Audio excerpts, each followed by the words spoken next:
మనకి ఆంధ్రదేశంలో నాకు తెలిసినంత వరకు నేనంటున్నది, ఎందరో మహానుభావులు ఉండవచ్చు, దత్తాత్రేయుల వారిని ఆంధ్రదేశంలో బాగా అందరికీ పరిచయం చేసి దత్తోపాసనని విశేషంగా పోషించినటువంటి మహానుభావులు గణపతి సచ్చిదానంద స్వామీజీ.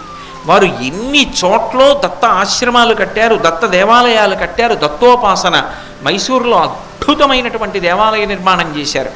అలాగే అసలు పౌరాణిక వాంగ్మయాన్ని ఆంధ్రదేశం అంతటా వెదజల్లి పంచిపెట్టి నెలలకి నెలలు ఊళ్ళు వెళ్ళి అక్కడ నివాసం ఉండి కష్టనష్టములకు ఓర్చి రామాయణ భారత భాగవతాది అనేక పురాణములను ప్రవచనం చేసి ఇప్పటికీ కూడా అంత వయస్సు పెద్దదైపోయినప్పటికీ కూడా కంచు కంఠం లాంటి కంఠంతో అపారమైనటువంటి ధారణాశక్తితో ఆఖరికి ఫోన్లో ఎవరైనా రామాయణ భారత భాగవతాల్లోంచి ఎటువంటి ప్రశ్న వేయనివ్వండి, పుస్తకాధారం లేకుండా జవాబు చెప్పగలిగినటువంటి మహానుభావుడు, పౌరాణిక వాంగ్మయాన్ని ప్రచారం చేసినటువంటి మహాపురుషులు, గొప్ప తత్వోపాసకులు బ్రహ్మశ్రీ మల్లాది చంద్రశేఖర శాస్త్రి గారు.